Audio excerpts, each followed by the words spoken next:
আসসালামু আলাইকুম ওয়া রাহমাতুল্লাহি ওয়া বারাকাতুহু। আজকে আলো অধ্যায়ের পঞ্চম পর্বে আমরা দুটি প্রমাণ আজকে শিখব।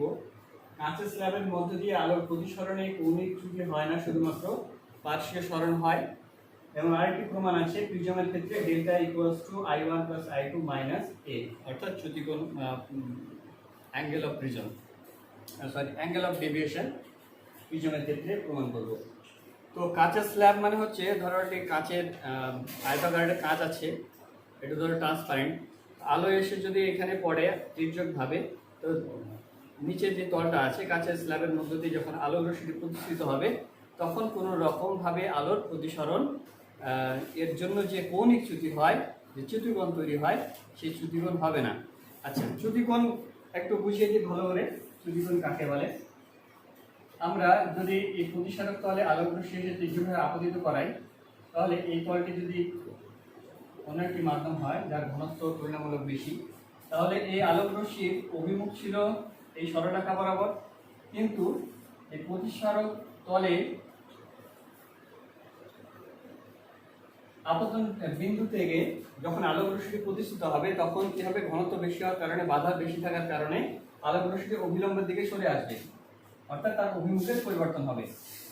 যে কোণ করে সেই আলোক রশ্মি অর্থাৎ প্রতিষ্ঠিত আলোক রশ্মির অভিমুখের পরিবর্তন হলো, সেটাই হচ্ছে চ্যুতিকোণ। এটাকে আমরা ডেল্টা চিহ্ন দ্বারা প্রকাশ করি। তো আমরা যখন কাঁচের স্ল্যাবের মধ্য দিয়ে, ধরো একটা পুরো কাঁচ আছে, নিরেট কাঁচ, এর মধ্যে দিয়ে যখন আলোক রশ্মি এসে আপতিত হবে, আপতিত হওয়ার পর তুলনামূলক ঘনত্ব বেশি, বায়ু মাধ্যমের সাপেক্ষে কাঁচের 1.5 প্রতিসরাঙ্ক, সেখানে কি হবে, আলোক রশ্মিটি এই মূল পথ বরাবর ছিল, কিন্তু কি হবে, কৌণিক চ্যুতি হবে এবং তার যে অভিমুখটা পরিবর্তিত হয়ে যাবে। পরিবর্তিত হয়ে যখন আবার ঘন মাধ্যম থেকে লঘু মাধ্যমে যাবে, তখন এই ক্ষেত্রে দ্বিতীয় ক্ষেত্রে আলোক রশ্মি অভিমুখ ছিল এই বরাবর। তো ঘন মাধ্যম থেকে আবার লঘু মাধ্যমে যখন যাবে, তখন আলোক রশ্মিটি কি হবে, অবিলম্ব থেকে দূরে সরে যাবে। তাহলে এই ক্ষেত্রে দেখবো যে মূল আলোক রশ্মির অভিমুখ, ধরে নাও এ বি, এটা হলো সি, এটা হলো ডি। মূল অভিমুখ ছিল কি এক্স বরাবর, দ্বিতীয় ক্ষেত্রে মূল অভিমুখ ছিল কি বিডি বরাবর, কিন্তু সরে গেছে কোন দিকে, সি ই বরাবর সরে গেছে। সুতরাং মূল অভিমুখ থেকে কতটুকু সরে গেছে, এই কোণ করে সরে গেছে, অর্থাৎ ডি সি ই। তাহলে এটি হলো কৌণিক চ্যুতি, এখানে এটা হলো একটি কৌণিক চ্যুতি। এটাকে ডেল্টা 1 বলতে পারি, এটাকে আমরা ডেল্টা 2 বলতে পারি। এক্ষেত্রে আমরা দেখব যে আলোক রশ্মিগুলি প্রথম ক্ষেত্রে অর্থাৎ বি বিন্দুতে যে প্রতিষ্ঠিত আলোক রশ্মি এবং সি বিন্দু থেকে প্রতিষ্ঠিত আলোক রশ্মি দুটো পরস্পর সমান্তরাল। কৌণিক চ্যুতি মানে নির্দিষ্ট একটা কোণের মান থাকবে। আমরা যদি কোনো রেখার সাপেক্ষে একটি কোণ করে বা তির্যকভাবে যদি ওই রেখাকে স্পর্শ করে, তাহলে একটি কোণ তৈরি হবে। আচ্ছা, যে কোনো একটা মান হতে পারে, এটা ধরে নাও 45 ডিগ্রি। তো এই মানটা কি করে শূন্য হবে, যখন আমরা আলোক রশ্মি এই সরলরেখার সাপেক্ষে অন্য একটি সরলরেখা অঙ্কন করব, এবং সরলরেখা যদি পরস্পর সমান্তরালে থাকে, তাহলে এদের মাঝের কোণ কত, আমরা এটা সবাই ভুল করি। আমরা অনেকে বলবো হয়তো 180 ডিগ্রি, 180 ডিগ্রি, কিন্তু না, এদের মধ্যে কোণ হচ্ছে 0 ডিগ্রি, এদের মধ্যে কোনো কোণ নেই। সুতরাং আমরা যদি দেখাতে পারি যে বি বিন্দু থেকে প্রতিষ্ঠিত আলোক রশ্মির যেটা অভিমুখ এবং সি বিন্দু থেকে প্রতিষ্ঠিত আলোক রশ্মির অভিমুখ পরস্পর যদি সমান্তরাল হয়, তবেই আমি প্রমাণ করতে পারবো যে কাঁচের স্ল্যাবের মধ্য দিয়ে আলোক রশ্মিটি প্রতিষ্ঠিত হলে সেক্ষেত্রে কোনো কৌণিক চ্যুতি হয় না, শুধুমাত্র পার্শ্ব সরণ হয়, অর্থাৎ একটা নির্দিষ্ট দূরত্বে কি হয়, সরে যায়, একটা নির্দিষ্ট দূরত্বে পরস্পর সরে যায়। এই প্রমাণের আগে কিছু বিষয় তোমাদের জেনে রাখতে হবে। যে গত ক্লাসে আমি দেখিয়েছিলাম প্রতিসরাঙ্ক কি। প্রতিসরাঙ্কের প্রতিসরাঙ্ক কি হচ্ছে একটি মান। এই মানটি দুটিভাবে নির্ণয় করা যায়। একটা হচ্ছে যে এটা ধরো আমি বলেছিলাম প্রতিসরণের দুটি শর্ত, দুটি আলাদা মাধ্যম লাগবে। এই ঘনত্বে বাতাসের এই মাধ্যমে ধরো বাতাস আছে, বায়ু আছে, বায়ুর মাধ্যমে আলাদা রকম গতিবেগ আলোক রশ্মি, এবং ঘন মাধ্যমে অন্য একটি মাধ্যম নিলাম, ঘন মাধ্যমে আলাদা একটি ঘনত্ব আলোক রশ্মির গতিবেগটা আলাদা। সুতরাং গতিবেগের পার্থক্য তারতম্য অনুসারে, অর্থাৎ যদি আমি দুই মাধ্যমের গতিবেগের অনুপাত করি সেক্ষেত্রে আমরা আলোর প্রতিসরাঙ্ক নির্ণয় করতে পারবো। দ্বিতীয় ক্ষেত্রে আমরা প্রতিসরাঙ্ক নির্ণয় করতে পারবো কি হিসাবে?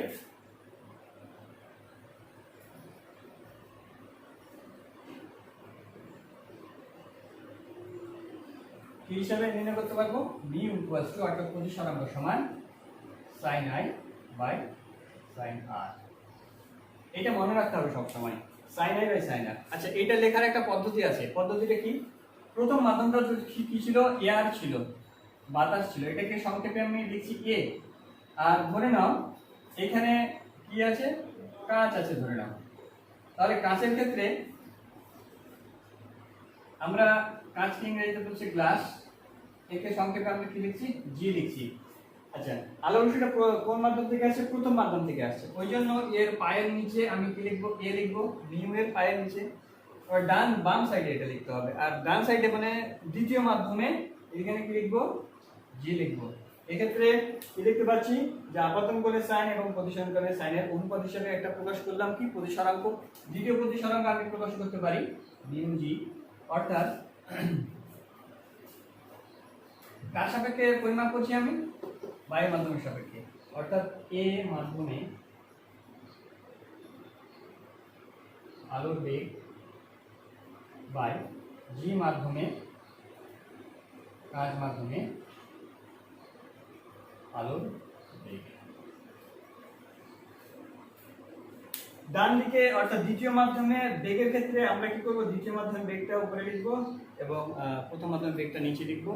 তাহলে বেগের অনুপাত অনুসারে আমরা প্রতিসরাঙ্ক পাচ্ছি। দ্বিতীয় প্রতিসরাঙ্ক পাচ্ছি যে সাইনের অনুপাত, আপাতন কোণের সাইন এবং প্রতিসরণ কোণের সাইনের অনুপাত হিসাবে আমাদের প্রতিসরাঙ্ক নির্ণয় করতে পারছি।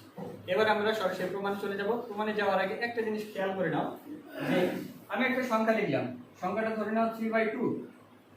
এই 3/2 টাকে অন্য কোনভাবে লেখা যেতে পারে? এইভাবে লিখতে পারি 1 বাই এই 3টাকে আমি কি করব? 2 এর নিচে নিয়ে আসতে পারি। তার মানে এই জায়গায় এই রাশিটি কি হলো? অনুরূপ হয়ে গেল। এই রাশিটি অনুরূপ হয়ে গেল। এই অনুরূপ ভাবে আমি যদি দেখো, তোমরা এটা ভালোভাবে দেখো, এ মিউ জি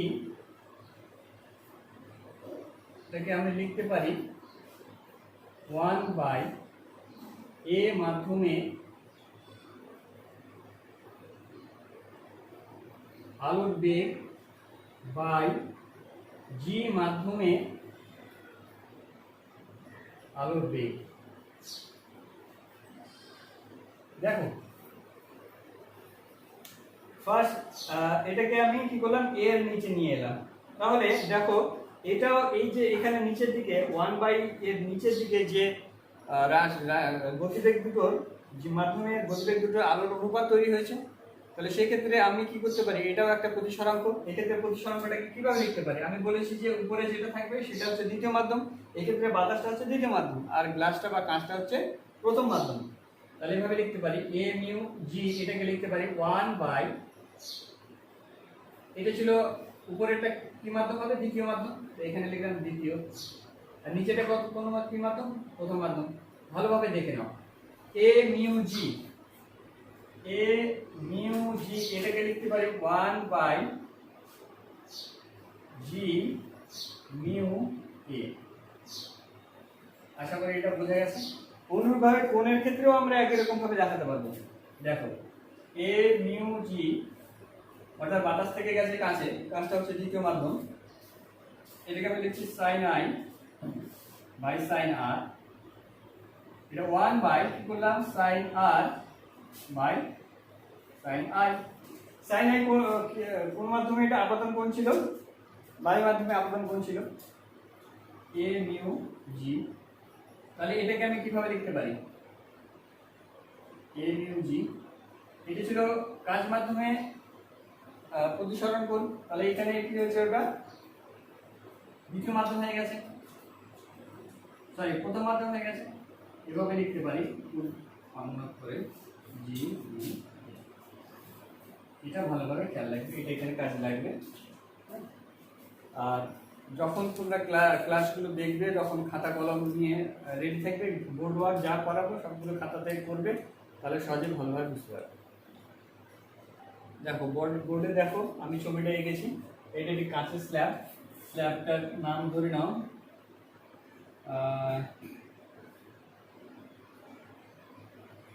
IJAL।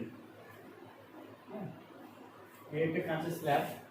এটা হচ্ছে বায়ুর মাধ্যম থেকে এও আলোক রশ্মি এসে আপতিত হলো ও বিন্দুতে, আই যে প্রতিসারক তল। এবার কাঁচ মাধ্যমে প্রবেশ করলো। এবার কাঁচ মাধ্যম থেকে ও পি পথে কাঁচ মাধ্যমে থাকলো এবং পি বিন্দু থেকে পুনরায় আবার কি হচ্ছে ঘন মাধ্যম থেকে লঘু মাধ্যম অর্থাৎ বাতাসে পিএস আলোক রশ্মিটি প্রতিশ্রুত হচ্ছে। এক্ষেত্রে আমাকে দেখাতে হবে যে আমার I1 কোণ এবং I2 এই কোণ দুটো পরস্পর সমান। এই কোণ দুটো পরস্পর সমান হলে কি হবে? এরা পরস্পর কি পরস্পর সমান্তরাল, অর্থাৎ এদের মধ্যে পিএস এবং এ ও এক্স এই বাহুটা যেটা আছে এরা পরস্পর সমান্তরাল। দেখুন এ ও এক্স এবং কোণ আলোক রশ্মিটা ওপিএস এরা পরস্পর সমান্তরাল। সমান্তরাল মানে এদের মধ্যে কৌণিক যে মানে কোণ বা কৌণিক চ্যুতি সেটা হচ্ছে 0 ডিগ্রি। এও আলোক রশ্মি অবিন্দুতে আপতিত হয়েছে এবং এখানে আপতন কোণ হয়েছে I1, এখানে অবিলম্ব L1 L2। দ্বিতীয় মাধ্যমে অর্থাৎ গ্লাস মাধ্যমে কাঁচ মাধ্যমে এটা জি, এটা এ মাধ্যম, এটা এ মাধ্যম এবং ওপি পথে এসেছে এবং পি বিন্দু থেকে পিএস পথে প্রতিষ্ঠিত হয়ে গেছে। এখানে দেখো এখানে আপতন কোণ অবিলম্বের সঙ্গে আপতন কোণ হয়েছে R2 বাইরে থেকে লিখেছি এবং যে প্রতিসরণ কোণ হয়েছে দেখে নাও M2 PS এটা হচ্ছে আমাদের দ্বিতীয় মাধ্যমে প্রতিসরণ কোণ যখন কাজ মাধ্যম থেকে পুনরায় প্রতিষ্ঠিত হয়ে আসে। এক্ষেত্রে আমি প্রতিসরণ কি বলছি এটা তোমরা ভাষায় লিখবে যা ছবিটা এঁকেছো। তারপরে প্রতিসরাঙ্ক ER2 প্লাস কাজ মাধ্যমে ER2 প্লাস এবং কি লিখবো sin I1 by sin R1। ঠিক আছে, এবার এটা গেল প্রথম ক্ষেত্রে যখন বাতাস থেকে কাঁচে যাচ্ছে। দ্বিতীয় ক্ষেত্রে কি দেখতে পাচ্ছি? দ্বিতীয় প্রতিসরণের ক্ষেত্রে যে গ্লাস থেকে বাতাসে যাচ্ছে, কাঁচ থেকে বাতাসে যাচ্ছে, তাহলে মিউ জি এ sine R2 by sine I2। ঠিক আছে, এটা দ্বিতীয় ক্ষেত্রে দ্বিতীয় প্রতিসরণের ক্ষেত্রে প্রতিসরাঙ্ক। এটা প্রথম প্রতিসরণের ক্ষেত্রে প্রতিসরাঙ্ক। দেখো আমি যদি এটাও নিয়ে করতে পারি এটা নিয়েও করতে পারি, যে কোনো একটা নিয়ে করলেই হবে। এরপরে আমি কি লিখতে পারি এ মিউ জি বা লিখো বা একটু আগে দেখালাম যে এই সাইন I1টাকে R1 এর নিচে নিয়ে আসবো।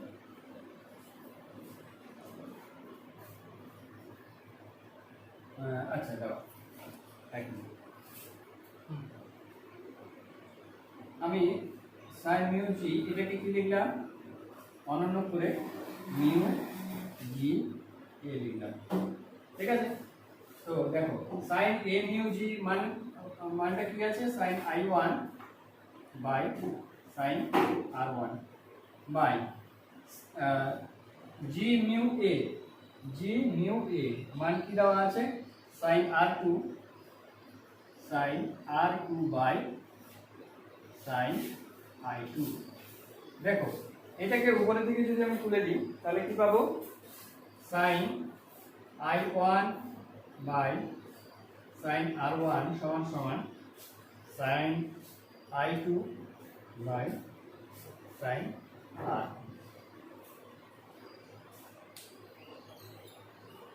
এই অবধি এমনি এসে পৌঁছালাম, কিন্তু আমি কি করে প্রমাণ করব যে I1 কোণটা এবং I2 কোণটা পরস্পর সমান? সমান হলে কি হবে এই রেখা দুটো সমান্তরাল হবে। আচ্ছা, সমান প্রমাণ করতে গেলে আমাকে R1 আর R2 সমান হতে হবে। এবার আমি দেখব যে R1 এবং R2 পরস্পর সমান হচ্ছে কিনা। এইটা মুছে দিচ্ছি, তোমরা এটা ভালোভাবে নোট করে নাও।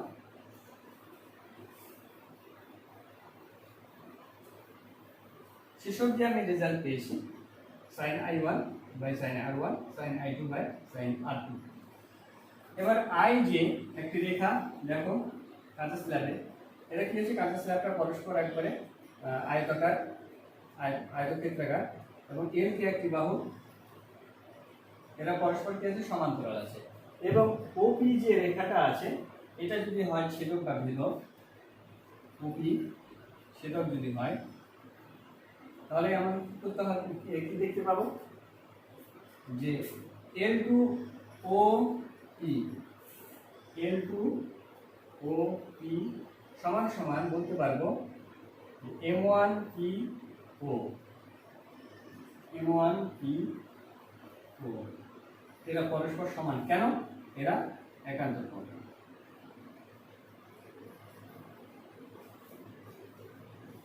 একান্তর কোণ কেন? কারণ আই জে এবং এল কে পরস্পর সমান্তরাল, এবং ওপি যদি ছেদক হিসেবে এখানে কাজ করে, তাহলে L2 OP অর্থাৎ এই কোণটা R1 কোণটা, এবং M1 PO এই R2 কোণটা পরস্পর সমান হবে, অর্থাৎ R1 সমান সমান R2। তাহলে এখানে আমি যে একটি সমীকরণ তৈরি করে রেখেছি, সমীকরণে আমি যদি এই প্রমাণটা যদি আমি কাজে লাগে, তাহলে কি দেখতে পাবো, sin R1 sin R2 আছে, এটা যদি পরস্পর সমান, সুতরাং আমরা কি বলতে পারি, sin I1 সমান সমান sin I2, অর্থাৎ I1 সমান সমান I2। দেখতে পেলাম যে আপতন কোণ এবং সর্বশেষ যে প্রতিসরণ কোণ, এরা হচ্ছে কিছু পরস্পর সমান হচ্ছে। এক্ষেত্রে দেখতে পাচ্ছি যে যদি কোণ দুটি পরস্পর সমান হয়, তাহলে সেই ক্ষেত্রে ওই রেখা দুটি পরস্পর কি সমান্তরাল, অর্থাৎ কোনো চৌম্বকচ্যুতি হয়নি। এক্ষেত্রে দেখতে পাচ্ছি যে তোমরা দেখতে পাচ্ছ এই যে রেখা দুটো পরস্পর কি আছে, সমান্তরাল আছে। একটা নির্দিষ্ট দূরত্বে কি হচ্ছে, জাস্ট সরে গেছে বা সরে এসেছে, নির্দিষ্ট দূরত্বে এরা পরস্পর সরে আছে, এটাকে বলছি আমরা পার্শ্ব সরণ।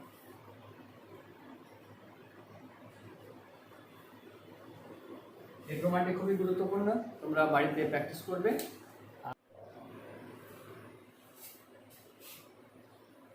এবারে আমরা প্রমাণ করব যে delta equals to I1 plus I2 minus A, অর্থাৎ এই যে চ্যুতিকোণ, এই চ্যুতিকোণটা কার, এই প্রিজমের।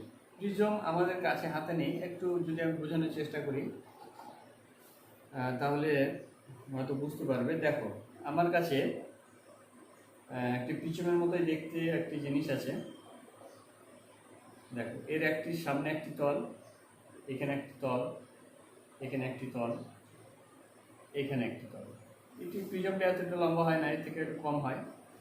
তো এটাকে এখানে যদি আলোক রশ্মি এসে এই তলে এসে পড়ে, তাহলে কোন তল দিয়ে বের হবে, এই তল দিয়ে বের হবে।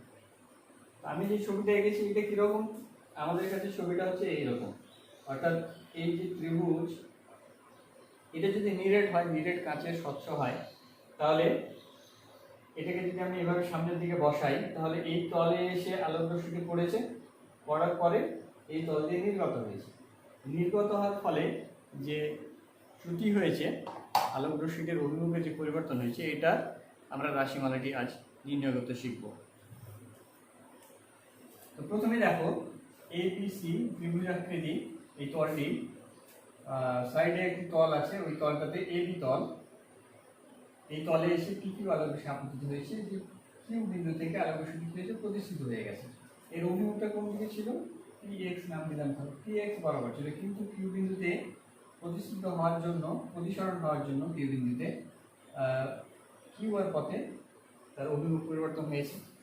এবং পুনরায় আর বিন্দুতে এইখানে দেখো কিউ আর এখানে এই সরলরেখা বরাবর ছিল, কিন্তু আর বিন্দুতে আবার কি হচ্ছে, আলোক রশ্মির প্রতিসরণ হয়েছে, প্রতিসরণের কোন পথে গেছে, আর এস পথে ঘুরে গেছে। তাহলে এখানে দুইবার কি হয়েছে, প্রতিসরণ হয়েছে। দুইবার প্রতিসরণের জন্য আলোক রশ্মি দুইবার অভিমুখ পরিবর্তন করেছে। তাহলে প্রথম কিউ বিন্দুতে একটি চ্যুতিকোণ তৈরি হয়েছে, এবং আর বিন্দুতে একটি চ্যুতিকোণ তৈরি হয়েছে। সুতরাং এই সর্বমোট যে চ্যুতিকোণ, সেটা হচ্ছে, আমি যদি প্রথম ক্ষেত্রে ধরি যে মূল আলোক রশ্মির অভিমুখ থেকে যে কোণে আলোক রশ্মিটি সরে গেছে, সেটা হচ্ছে একটা ধরলাম ডেল্টা ওয়ান, এবং দ্বিতীয় ক্ষেত্রে আর বিন্দু থেকে যেটা হয়েছে এটা ছিল মূল অভিমুখ, এখান থেকে সরে গেছে কতটুকু, এতটুকু, এটা হচ্ছে ধরে নিলাম ডেল্টা টু। তাহলে এই চ্যুতিকোণ দুটির সমষ্টিগত কোণটাই হচ্ছে ডেল্টা। এখানে আর বিন্দু থেকে যদি আমরা একটি সরলরেখা অঙ্কন করি তাহলে এখানে একটি কোণ দেখতে পাচ্ছি, এই কোণের মানটাই হচ্ছে ডেল্টা। কারণ দেখো পি এক্স আলোক রশ্মিটি, দেখো পি এক্স সরলরেখা ছিল একবারে প্রাথমিক আলোক রশ্মি, এবং অন্তিম আলোক রশ্মির অভিমুখ কোথায় হয়েছে, আর এস বরাবর হয়েছে। সুতরাং এই পি এক্স মূল আলোক রশ্মির অভিমুখ থেকে কত ডিগ্রি কোণে সরে গেছে, এখানে একটা নাম ধরে নাও ইউ, ইউএস পথে সে চলে গেছে, বা ইউএস পথে তার অভিমুখের পরিবর্তন হয়েছে। সুতরাং এখানে যে কোণ উৎপন্ন হয়েছে সেটা এই দুটি কোণের, এই দুটি কৌণিক চ্যুতিকোণের সমষ্টি। অর্থাৎ আমাদের ডেল্টা সমান কি বলতে পারবো, delta one plus delta two, বা delta one plus delta two সমান সমান ডেল্টা। এবার আমরা প্রমাণ করি। এগুলো সবগুলোই কিন্তু তোমাদেরকে লিখতে হবে যেভাবে আমি অঙ্কন করেছি, যেভাবে তোমরা অঙ্কন করবে, যে জিনিসগুলো অঙ্কন করবে। প্রথমত পি কিউ আলোক রশ্মিটি আপাতত হলো I1 কোণ, তারপরে প্রতিষ্ঠিত হলো, আচ্ছা অভিলম্ব কোণটা এটা এম টি, এটা হলো অভিলম্ব, অভিলম্বের সঙ্গে যে কোণ উৎপন্ন করে সেটাকে ধরে নিলাম R1। এবার আর বিন্দুতে আবার কিউ আর আলোক রশ্মি আপতিত হয়েছে, ধরে নাও R2 কোণে, এবং আর বিন্দু থেকে যখন আলোক রশ্মিতে প্রতিষ্ঠিত হয়েছে সেক্ষেত্রে প্রতিসরণ কোণ, আচ্ছা এক্ষেত্রে অভিলম্ব কোণটি এম টি, তাহলে অভিলম্বের সঙ্গে প্রতিষ্ঠিত রশ্মি যে কোণ উৎপন্ন করে, এটা ডবল দাগ দিয়ে দেখাচ্ছি, এই কোণটি হচ্ছে প্রতিসরণ কোণ। দ্বিতীয় ক্ষেত্রে যখন আলোর প্রতিসরণ হচ্ছে এক্ষেত্রে কোণ হচ্ছে আই2। তাহলে আমরা চ্যুতিকোণ যদি নির্ণয় করতে চাই একটু দেখে নিই চ্যুতিকোণ কি করে নির্ণয় করতে হয়। যখন আলোক রশ্মি লঘু মাধ্যম থেকে ঘন মাধ্যমে প্রবেশ করবে, ধরে নাও একটা ঘন মাধ্যম, এটি অভিলম্ব, আলোক রশ্মি এসে আপতিত হলো আই কোণে, প্রতিষ্ঠিত হলো আর কোণে, তার অভিমুখ ছিল এই বরাবর, ধরে নাও এ বি সি বরাবর ছিল, কিন্তু এ বি ডি পথে আলোক রশ্মিটি ঘুরে গেছে। সুতরাং যে কোন কোণ হচ্ছে এটা নাম, এইটা মান হচ্ছে ধরে নিলাম ডেল্টা। তাহলে এই ক্ষেত্রে তোমরা দেখো যে এটা এক্স ওয়াই নাম দিলাম অভিলম্বটি। তাহলে দেখো এখানে যে এ সি একটি আলোক রেখা, এসি আলোক রেখা, এবং এক্স ওয়াই অভিলম্ব, এরা পরস্পর এখানে যে আই কোণ উৎপন্ন হয়েছে এটার সঙ্গে ওয়াই বি সি বিপরীত কোণ। দেখো তো এ বি এক্স এই কোণটি তার সঙ্গে বিপরীত কোণ ওয়াই বি সি। তোমরা প্রত্যেকেই খাতা নিয়ে ভালো করে ছোটে আঁকলে বুঝতে পারবে। এ বি এক্স সমান ওয়াই বি সি কেন? কারণ এরা হলো পরস্পর বিপরীত কোণ। আমরা জানি কোন সরলরেখা যদি পরস্পরকে এভাবে ছেদ করে থাকে, ক্রস করে থাকে, তাহলে একটি কোণের বিপরীত কোণটা সবসময় কি হবে, বিপরীত কোণ হবে, এবং বিপরীত কোণ সবসময় সমান হয়। তাহলে এই ক্ষেত্রে বলতে পারি আই সমান সমান, এখানে ওয়াই বি সি কোন কোন কোণের সমষ্টি, কোন কোন কোণের সমষ্টি, ওয়াই বি ডি অর্থাৎ আর, এবং বি বি সি ডেল্টা, তাহলে আর প্লাস ডেল্টা। সুতরাং এখানে ডেল্টা বলতে চ্যুতিকোণ, তাহলে চ্যুতিকোণ নির্ণয় করতে গেলে আমাকে করতে হবে আই মাইনাস আর। তাহলে ঘন মাধ্যম লঘু মাধ্যম থেকে ঘন মাধ্যমে যখন যাবে তখন চ্যুতিকোণ হবে আই মাইনাস আর, অর্থাৎ আপতন কোণ মাইনাস প্রতিসরণ কোণ। অর্থাৎ বড় কোণ থেকে সবসময় ছোট কোণটা বিয়োগ দিতে হবে। তাহলে এখানে কি পাচ্ছি, লঘু মাধ্যম থেকে কোথায় যাচ্ছে, ঘন মাধ্যমে যাচ্ছে, ঘন মাধ্যমে যাচ্ছে কি আছে ডেল্টা ওয়ান। দেখো ডেল্টা ওয়ান সমান আমি লিখতে পারি যে আপতন কোণ I1 মাইনাস R1। আমি শুধু প্রমাণটা দেখাচ্ছি কি করে প্রমাণ করতে হয়। এবার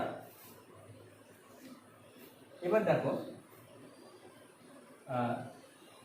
এই কিউ আর আলোক রশ্মিটি কোথায় আছে? ঘন মাধ্যমে আছে, প্রিজমের মধ্যে আছে, এবং আর এস আলোক রশ্মি বায়ুর মাধ্যমে আছে, অর্থাৎ ঘন মাধ্যম থেকে লঘু মাধ্যমে গেছে। ঘন মাধ্যম থেকে লঘু মাধ্যমে গেলে তার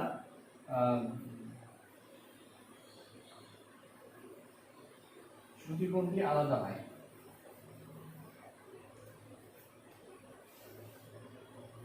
এটাও ধরো অভিলম্ব, আলোক রশ্মিটি এলো, আপতিত হলো, এই পথ বরাবর ছিল, পথ থেকে দূরে সরে গেছে, এই বি সি পথে যাচ্ছিল, কিন্তু ঘন মাধ্যম থেকে লঘু মাধ্যমে যখন যাবে তখন আলোক রশ্মিটি অভিলম্ব থেকে দূরে সরে যায়, আমরা জানি প্রতিসরণের ক্ষেত্রে। তাহলে সেক্ষেত্রে কোণ তৈরি হলো কি? এটা ডবল লাইট দিয়ে দেখাচ্ছি, এটা হলো প্রতিসরণ। এবার মূল পথ ছিল কোনটা? এ সি বরাবর ছিল, এসি বরাবর ছিল, কিন্তু সে ঘুরে গেছে কোন পথে? এ বি ডি পথে ঘুরে গেছে। তাহলে বিসি বিসি থেকে দূরে সরে গেছে, যত ডিগ্রি কোণে দূরে সরে গেছে সেটাই হলো শ্রুতিকোণ। তাহলে এক্ষেত্রে দেখো দেখো বিপ্রতিপ কোণ আমি কি বলি, এটার নাম দিলাম এক্স ওয়াই। তাহলে এ বি এক্স, এই কোণটি এ বি এক্স কোণের বিপ্রতিপ কোণ কোনটি? Y B C, Y B C. দেখো ওয়াই বি সির মান এখানে আছে? মান নেই। ওয়াই বি ডি এর মান আছে। ওয়াই বি ডি থেকে যদি আমি ডেল্টাটা বাদ দিই, অর্থাৎ সি বি ডি কোণটি বাদ দিই, তাহলে কি কোণ পাবো? এই কোণটি পাবো। তাহলে আই কোণ সমান সমান টোটাল ওয়াই বি ডি থেকে যদি আমি কি বাদ দিই? ডেল্টা, যদি কোণটি বাদ দিই, তাহলে কি পাবো? তাহলে পেয়ে যাব আমরা ওয়াই বি সি, অর্থাৎ এ বি এক্স এর বিপ্রতিপ কোণ, বা ডেল্টা সমান আমরা লিখতে পারি আর মাইনাস আই, অর্থাৎ প্রতিসরণ কোণ মাইনাস আপতন কোণ, প্রতিসরণ কোণ মাইনাস আপতন কোণ। যখন ঘন মাধ্যম থেকে লঘু মাধ্যমে যাবে তখন প্রতিসরণ কোণ মাইনাস আপতন কোণ করবে।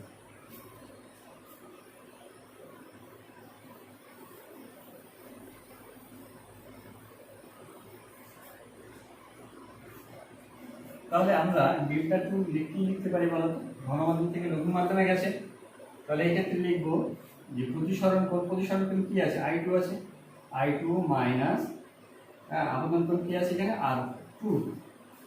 এবার আমি বললাম যে টোটাল ডেল্টা কোণের মান হচ্ছে delta one plus delta two, এটার সময় কি লিখবো? I one minus r one plus i two minus r two, i one plus i two minus r one plus r two.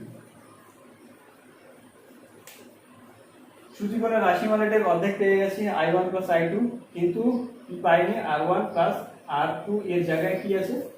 এ আছে। এ কোনটা? বি এ সি, এই কোণটার মান হচ্ছে এ, এটাকে এ আকারে লেখা আছে। সুতরাং আমাকে কি করতে হবে? আর ওয়ান প্লাস আর টু এই কোণটাকে প্রতিস্থাপিত করতে হবে কোন কোণ দিয়ে? এই বি এ সি, অর্থাৎ প্রিজমের উপরে যে কোণ আছে সেই কোণ দ্বারা প্রতিস্থাপিত করতে হবে। একটি প্রিজমের বিভিন্ন অংশের যে পরিচিতি সেটা তোমরা বই দেখে পড়ে নেবে, যে কোনটি প্রিজম কোণ বলা হয়, কোনটি প্রতিসারক তল। তো দেখো আমি কেন এই কোণ নির্ণয় করব? এই কোণ দিয়ে কেন angle of deviation of prism কেন নির্ণয় করতে পারবো না? আমরা যদি বাইরে থেকে আলোক রশ্মিটি ফেলি, তাহলে এখানে আমি বাইরে কোনো যন্ত্রের মাধ্যমে আপতন কোণ নির্ণয় করতে পারবো। আবার যে আলোক রশ্মিটি প্রিজম থেকে বেরিয়ে যাচ্ছে সেটি কত ডিগ্রি কোণে বেরিয়ে যাচ্ছে সেটাও আমরা নির্ণয় করতে পারবো। কিন্তু এই যে আর ওয়ান আর টু এই কোণ দুটি কোথায় আছে? কোণ দুটি আছে প্রিজমের মধ্যে, প্রিজমের অভ্যন্তরে। প্রিজমের অভ্যন্তরে আমরা কোনো যন্ত্র বসাতে পারবো না। তাহলে আমরা বাহ্যিকভাবে এই কোণ দুটোকে এমন কোণ দ্বারা প্রতিস্থাপিত করবো যেটা বাইরে থেকে আমরা পরিমাপ করতে পারবো। এই কারণে আর ওয়ান এবং আর টু কোণটাকে আমরা প্রতিস্থাপিত করব বিএসি কোণ দ্বারা। এবার চলে আসি,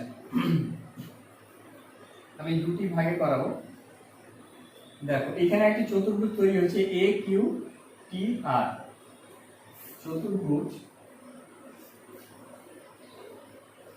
এ কিউ টি আর। এই চতুর্ভুজের চারটি কোণের সমষ্টি 360 ডিগ্রি। আমরা জানি যে কোনো চতুর্ভুজের চারটি কোণের সমষ্টি 360 ডিগ্রি। নাম দিলাম কিউ এ আর প্লাস কোণ এ আর টি প্লাস কোণ r t q plus t q এ সমান সমান কি লিখব 360 ডিগ্রি। আচ্ছা, এবারে দেখো আমি বললাম যে এবি তলের উপরে এমটি লম্ব, সুতরাং এই যে কোণ আছে অর্থাৎ টি কিউ এ, এই কোণটির মান হচ্ছে কত 90 ডিগ্রি। তাহলে বা কিউ এ আর প্লাস কিউ এ আর আবার এ আর টি এন টি এর চেয়ে লম্ব সরলরেখা কার উপরে এসি বাহুর উপরে, সুতরাং এটি একটি এসি বাহুর উপর লম্ব হওয়ায় এর মান হচ্ছে 90 ডিগ্রি হয়ে গেল। টি এর মান জানি না আমরা, আর টি ও আমি বললাম টি কিউ এ এই কোণটির মান হচ্ছে 90 ডিগ্রি 60 ডিগ্রি। তাহলে এদিকে পাচ্ছি 90 180 ডিগ্রি 180 ডিগ্রি কোণটা বাদ দিলে বাকি যে দুটো কোণ পড়ে থাকছে কিউ এ আর প্লাস আর টি ও কি পাবো 180 ডিগ্রি। এটিকে আমরা 1 নম্বর সমীকরণ বললাম। আচ্ছা, এবার একটি ত্রিভুজ দেখতে পাচ্ছি আমরা প্রিজমের অভ্যন্তরে কিউ টি আর বা আর কিউ টি, যেটা নামে বলো। তাহলে ত্রিভুজ আর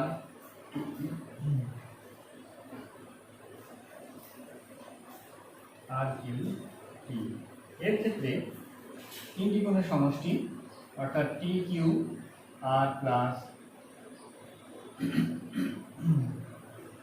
কিউ আর টি প্লাস আর টি কিউ, এই তিনটি কোণের সমষ্টি কত হবে 180 ডিগ্রি। এটি হলো দ্বিতীয় সমীকরণ ধরলাম। এবার 1 নম্বর 2 নম্বর সমীকরণ যদি আমরা তুলনা করি, তুলনা মানে কাটাকাটি নয়,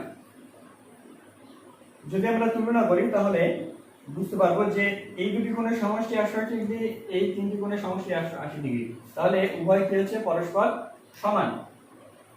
তাহলে মানে সমান করতে গিয়ে দেখতে পাবো যে কিউ এ আর আর টি ও, এখানে আর টি সরি এটা হচ্ছে আর টি ও না, আর টি কিউ কিউ এ আর টি কিউ, এটা কার সাথে সমান হবে? এই তিনটে কোণের সমষ্টি সমান হবে। শর্তানুসারে আমরা বলতে পারি যে কোণ কিউ এ আর প্লাস কোণ আর টি কিউ, যে তিনটি কোণের সমষ্টির সাথে সমান হবে Q Q R plus Q R t plus আর টি কিউ। তাহলে আর টি কিউ আর আর টি কিউ পরস্পর উভয় দিকে সমান আছে, এটা লেস হয়ে যাবে। বাকি কি থাকবে? বা কোণ কিউ এ আর সমান সমান টি কিউ আর। দেখো টি কিউ আর এই কোণটির মান কত? আর ওয়ান দেওয়া আছে, আর ওয়ান। আর একটি কি কোণ আছে কিউ আর টি এই কোণটির মান কত? এর মান আছে আর টু। আচ্ছা দেখো এবারে কিউ আর কোণটি কিউ এ আর, এই কোণটি কোণ, এই যে কোণটা তৈরি হয়েছে এটি হচ্ছে অ্যাঙ্গেলের প্রিজমের কোণ, এটাকে প্রিজমের কোণ বলা হয়। এটাকে সংক্ষেপে লেখা আছে কোণ এ বা এ দিয়ে লেখা থাকে আর ওয়ান প্লাস আর। এই যে 3 নম্বর সমীকরণটি পেলাম, এই সমীকরণের মানটা আর ওয়ান প্লাস আর টুর মান কি পেলাম? এ পেলাম। এটা যদি আমি প্রথমে যে মূল ত্রুটিকোণ এইখানে যদি আমরা মানটা বসিয়ে দিলে কি পাবো? Delta equals to I1 plus I2 minus A। আশা করি বোঝা গেছে। যদি কোনো কিছু বুঝতে অসুবিধা হয় তাহলে তোমরা হোয়াটসঅ্যাপ গ্রুপে জিজ্ঞাসা করতে পারো, অথবা জুম অ্যাপের মাধ্যমে আমরা যখন লাইভ ইন্টারাকশন করব সেখানে তোমরা জিজ্ঞাসা করতে পারো কোনো কিছু অসুবিধার জন্য। আর মূলত এগুলো সবই জিওমেট্রিক্যাল প্রমাণ, জ্যামিতিক প্রমাণ। একটু ভালোভাবে যদি জ্যামিতিটা তোমরা যদি পড়ো তাহলে আলোকচিত্রের যে প্রমাণগুলো সেগুলো সহজে বুঝতে পারবে। তো আজ এই পর্যন্তই থাকলো।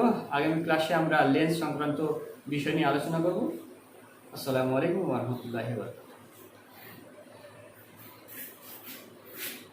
আর যদি কোনো অসুবিধা থাকে তাহলে হোয়াটসঅ্যাপ গ্রুপের মাধ্যমে জিজ্ঞাসা করতে পারো, অথবা আমরা যখন জুম অ্যাপের মাধ্যমে ক্লাস ডিসকাশন করবো সেখানে তোমরা জিজ্ঞাসা করতে পারো। আজ এই পর্যন্তই। আসসালামু আলাইকুম ওয়া রাহমাতুল্লাহি ওয়া বারাকাতুহু।